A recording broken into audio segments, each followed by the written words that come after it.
I'm Luke Summerhays, and I love Shaymin.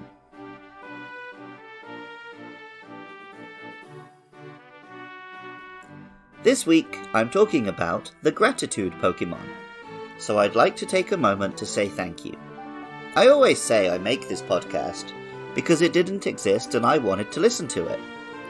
But I'm incredibly thankful that people listen to it and enjoy it. Who knows if I would have quit by now if nobody was listening. Of course, seeing listeners as numbers and statistics on my computer is one thing, but even better is when I hear from my fans. Reviews on Apple Podcasts, tweets, Facebook messages, and YouTube comments. Every cute little message I've received is still saved in a folder on my phone, and I take a look at it when I'm feeling down. Thanks to everyone who has ever gotten in touch. Thanks to everyone who has shared the show. Thanks to everyone who has written in about a monster. And if you're listening right now and you haven't said hi before, what better time is there to say thanks? You would genuinely make my day.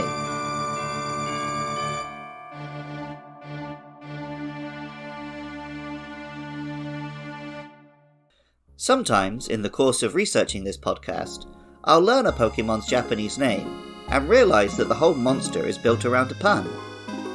For once, here we have a Pokemon which seems to be based on a pun in English. Shaymin is a literal hedgehog. Its spines have been replaced with a little segment of greenery. Shaymin has a white body and pink flowers on either side of its head. Some like to compare it to a chia pet, a popular American product that grows plants on a little model so as to resemble hair.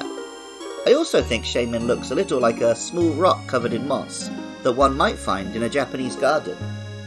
Pokemon Diamond tells us, "It lives in flower patches and avoids detection by curling up to look like a flowering plant." Shaymin is described as the gratitude Pokemon. Giving flowers as a thank you is common the world over, and Shaymin is an embodiment of that. Pokemon Platinum tells us, "The flowers all over its body burst into bloom if it is lovingly hugged and senses gratitude." In Pokemon Legends Arceus, Shaymin could be caught in a little story about a character wanting to thank the Shaymin that helped them. Shaymin also had a big role in the movie Giratina and the Sky Warrior. It mostly spent the film giving Ash a lot of sass, but later it became the titular Sky Warrior. Pokemon Heart Gold and Soul Silver explain, "The blooming of Gracidea flowers confers the power of flight upon it.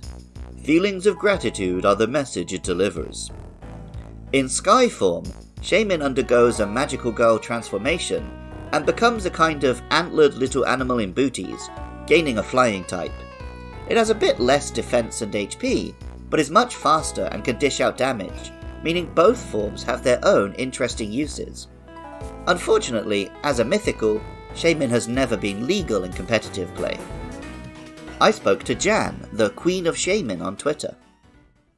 Yeah, so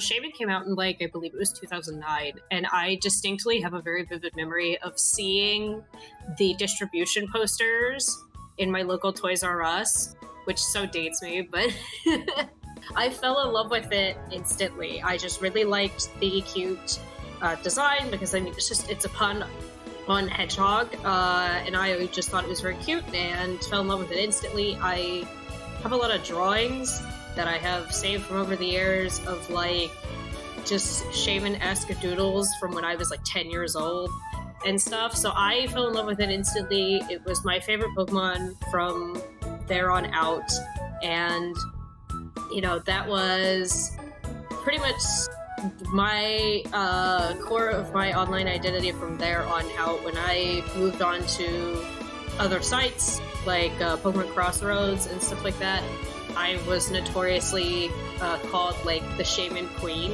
or something like that, because I was always promoting different Shaymin based events. I was very knowledgeable about different aspects and fun facts about Shaymin in general. I like drawing Shaymin. I have done a bunch of different designs revolving around Shaymin, taking the design and making it, based on other creatures and stuff like that. So it was just something that I had always really enjoyed. It's a very simple but very cute and malleable design, especially when you already see that with taking it in the sky form.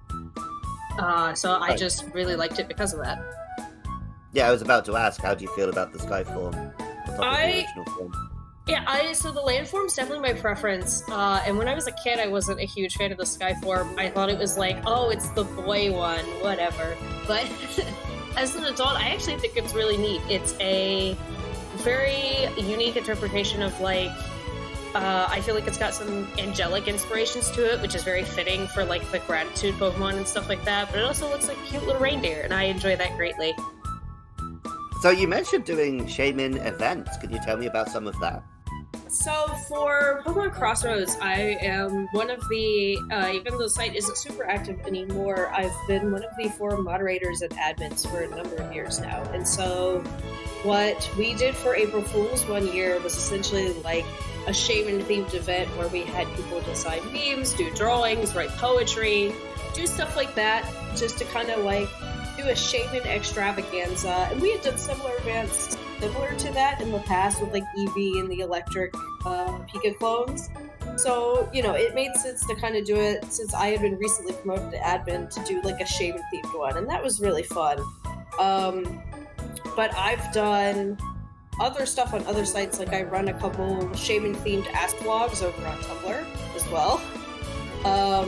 So I've done stuff with that, and I'm fairly well known at that circle as well for my love of Shaymin.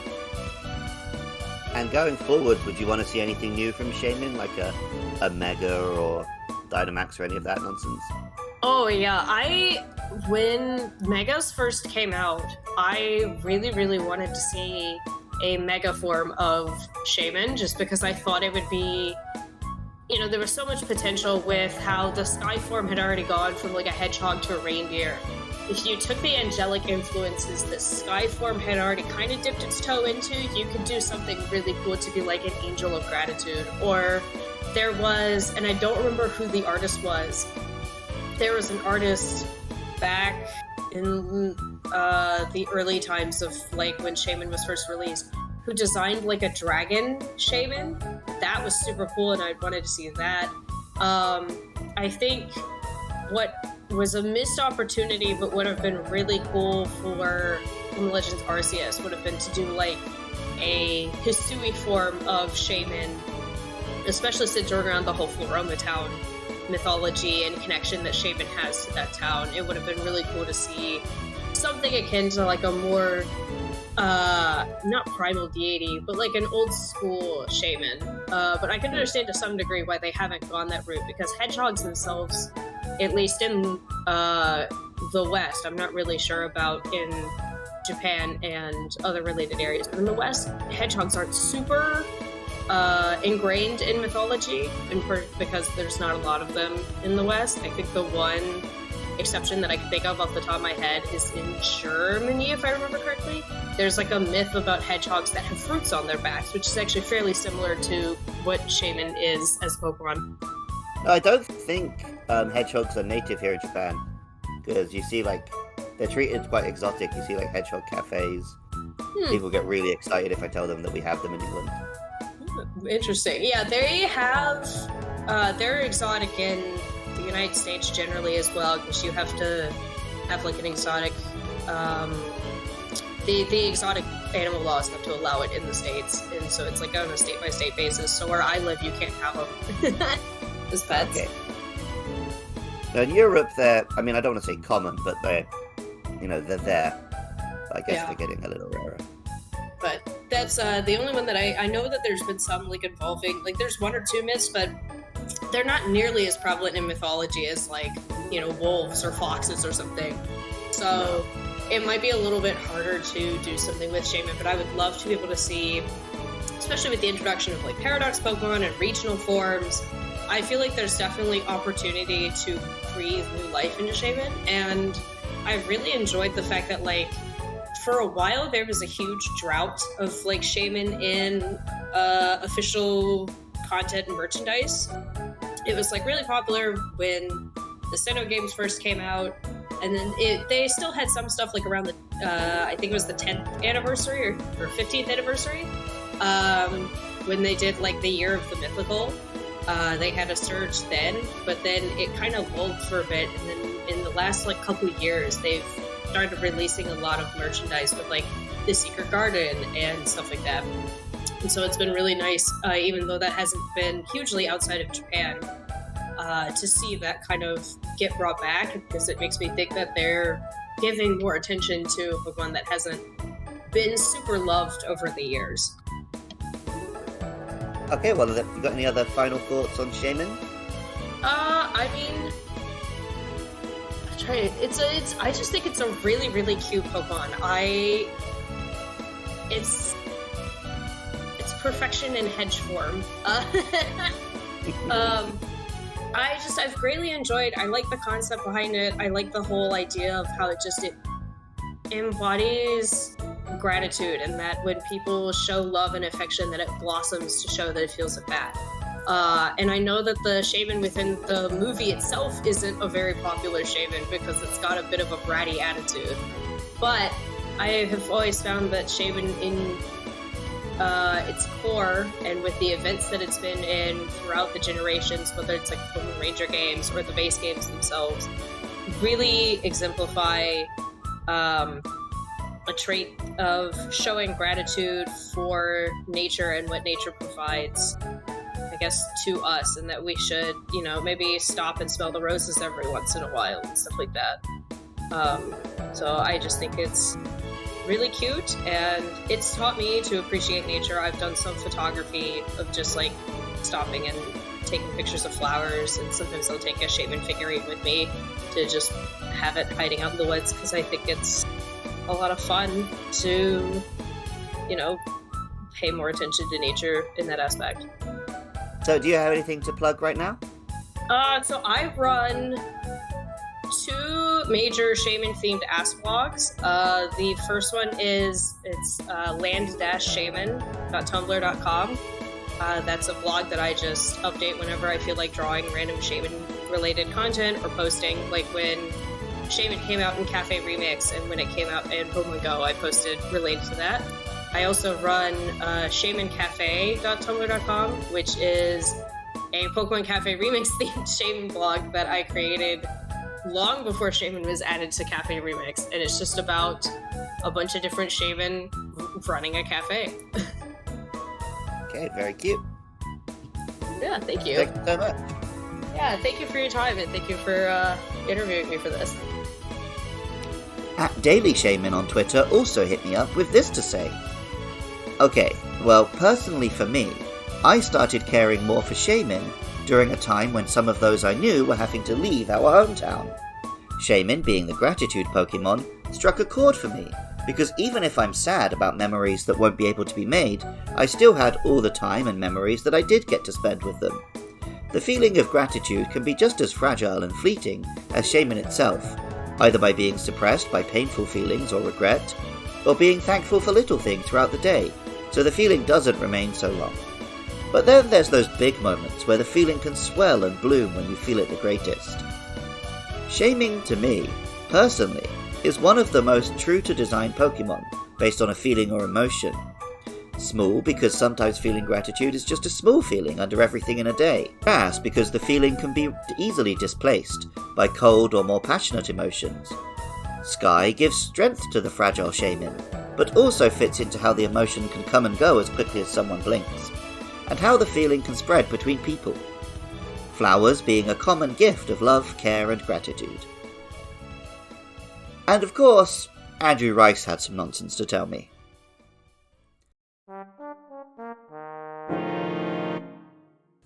Welcome back to Does Andy Remember Gen 4 Pokemon? And if so, does he have any thoughts about Shaymin. Is this the little grass thing? Yeah.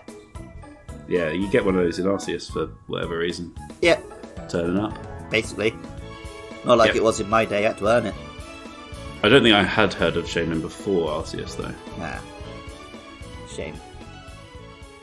Thank you to all of those friends. I have nothing but gratitude. Music for Luke Loves Pokemon is composed by Jonathan Cromie. Artwork for the show is by Katie Groves. Writing, producing, and editing is all by me, Luke Summerhays. Funding is provided by lovely listeners. If you'd like to help keep the lights on or give your thanks, head over to patreon.com/podcastiopodcastius. There you can find links to the other shows my pals and I create. Or for just $1 a month, listen to episodes as soon as we're done editing.